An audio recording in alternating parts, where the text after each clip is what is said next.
China is the best country in the entire world. I love China so much. First off, Mandarin is amazing. Second off, the Chinese Communist Party. Yes, communist is the best government in the entire world. Most transparent government in the entire world.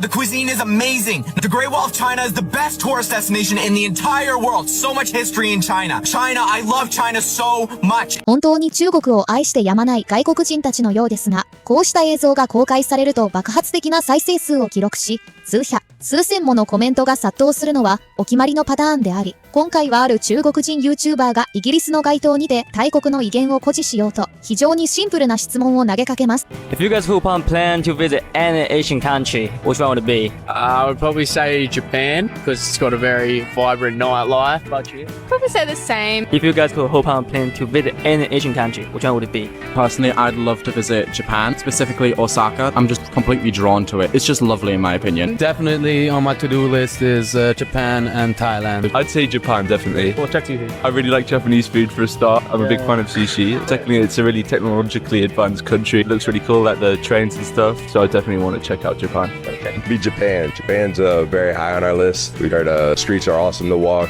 very beautiful, great food, awesome culture. I want to visit Philippines. Mine would be Japan. My grandparents have gone there. Grandparents' favorite country other than the US. It's pretty and a bunch of areas, great food. アジアの中で一番行きたい国はどこですか？という質問に対する彼らの回答は、おそらく YouTuber の期待を見事に裏切るものでした。動画の再生数も散々な結果に終わっています。中国に行きたい日本には行きたくないという答えを待っていたのでしょうが、今の時代、世界中の人々はどこに行けば最高の旅行ができるのかをすでに熟知しているのです。そこで彼は少しアプローチを変え、中国を訪れた外国人なら、もっと望み通りの答えをくれるのではないかと考えました。そして今度は中国国内にいる外国人たちに向けて中国に来て一番のカルチャーショックは何で知ったかと新たな質問を投げかけたのです。What was your biggest culture shock when you first got here? The spitting in the ground. I was on the train and all guys spitting next to my food and smoke. I saw it on the wall, if not smoke, but then I saw people smoking everywhere. I think maybe the fact that not many people speak English. When we're crossing the road, the motorbikes cross by you, and we're not used to that. The smell of some things is like really hard for us because we're used to like no condiments at all. People doing like the and then spitting. No one does that in the Netherlands. It's not very nice. It's pretty laughable. Although you get used to it. The first time we heard that was like, huh? What? To have your passport for everything. Really check your ID a lot. Also that I cannot communicate with my family in the applications that we use. People take pictures of me without asking, and that really pissed me off because I'm not an animal. It's not a problem. I just ask to me. 今回もまた彼の期待は裏切られてしまったようです。しかしこの YouTuber を評価すべきは事実を脚色することなく、ありのままの姿を動画として公開したという点でしょう。台本が用意されているような不自然なインタビュー動画とは一線を画していますね。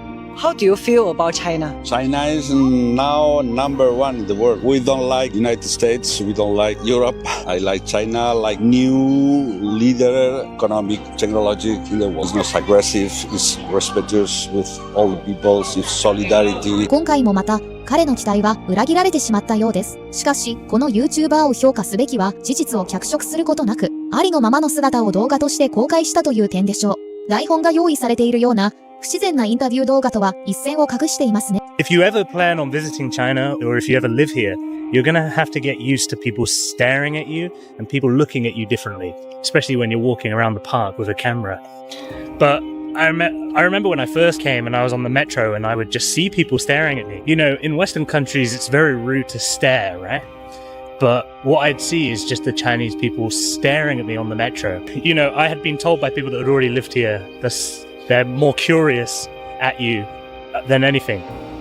So you'll have to get used to the stares if you ever visit China, especially if you're a foreigner.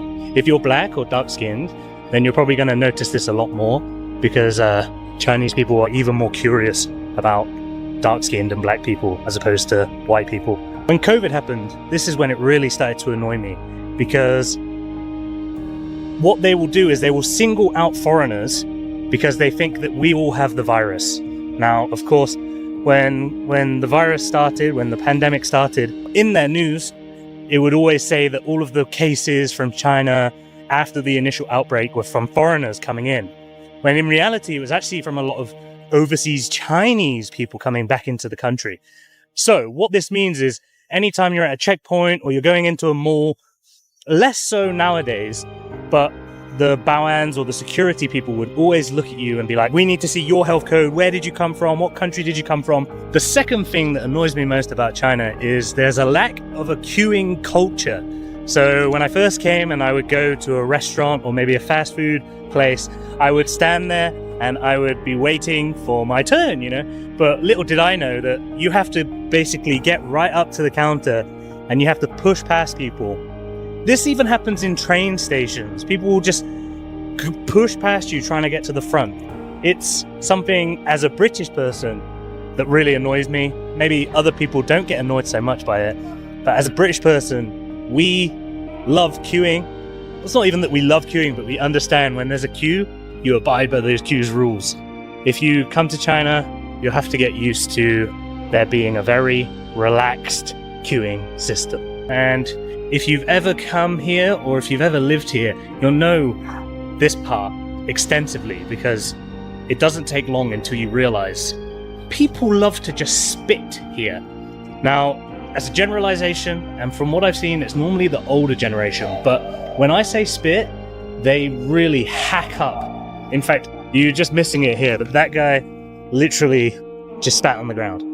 And what they'll do is they go like, and then they will spit. They will like try and get a demon from inside of their chest.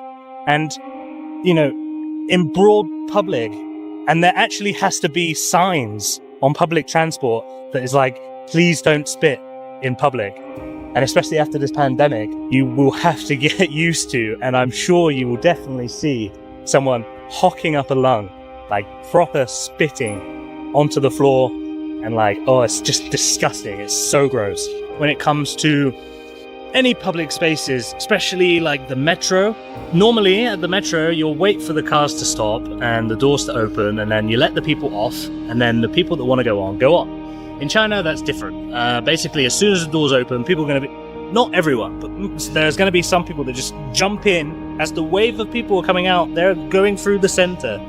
Like they just have no consideration for other people. So the final thing that annoys me about China is that they can be very direct about certain things, but very indirect about others. For example, if you're overweight, or if you are different in any way, they're going to say, oh, you're fat. They're very good at pointing out physical issues with you. Now, there are a couple reasons why Chinese people travel in groups like this. The first one is that it's much cheaper. So it's cheaper for them to join one of these tour groups and travel to other countries. Not only do they get a tour guide that shows them around, it also means that they won't have to rely on speaking English in these foreign countries. Most countries where you go traveling, they use English as like a second language for tourists. Most of these people now that are traveling outside of China, they've never had this experience before in their life. There is a large middle class now here in China, which means that traveling has become an option for a lot of these Chinese people where they wouldn't have had this option before. So they go in groups together and they stay together, which I think is one of the problems. In groups of Chinese people, when they go traveling, they rarely break away from their circle. So they lack the learning experience of being immersed in a new culture, speaking to the locals, eating local cuisine, traveling with the locals. Basically, they never branch away from this Chinese circle. So the way that they act in China, they take that to other countries. So for us, we can label their actions as rude, but they themselves may not consider these actions rude. And I think it's important to consider the history of this group of people in China. The people that are 50 plus years old, they come from a very different China than the one we see today. They come from a time where it was very difficult to live. There was famine. The country was much, much poorer than it is now. They wouldn't have had this opportunity to travel. Growing up with their local ways, perhaps defecating on the street was not considered rude as most people did it. Or spitting on the ground was not considered rude as most people did it. Or pushing in line was not considered rude as that was the way that it happened in the places that they came from. Now, there's an old saying, you can't teach old dogs new tricks. I think this sticks for these older generation of Chinese travelers. So for others, when they look at them, they would consider them rude as they don't wait in line, they're loud, they do what they want. But back in China, they actually are the same.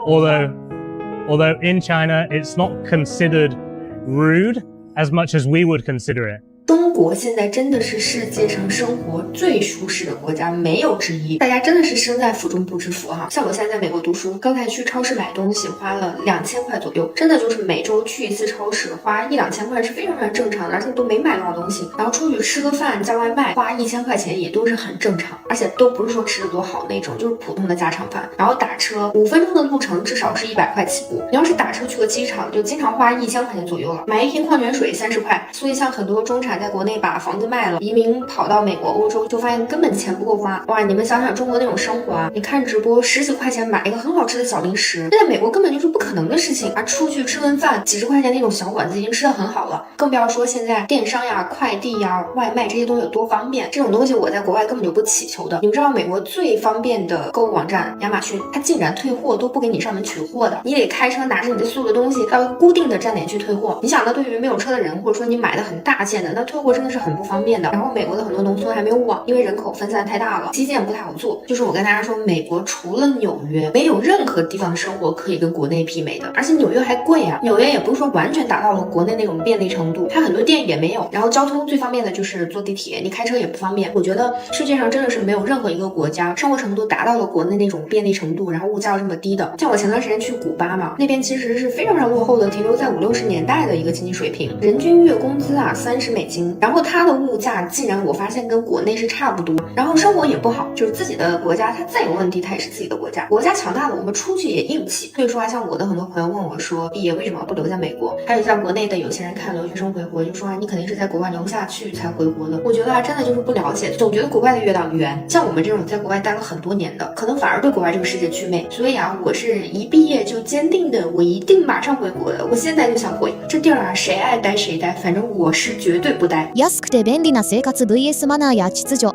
あなたならどちらを選びますか？考え中動画の最後のアメリカ人の意見について皆さんはどう思われましたか？デリバリーが安いからという理由だけで住む国を決めるのは極端かもしれませんが、圧倒的な物価の安さと便利さが魅力的なのも事実です。もし選べるなら、あなたは物価が高くても秩序ある国とカオスだけど超便利で安い国、どちらに住みたいですか？ぜひコメント欄で皆さんの率直な意見を聞かせてください。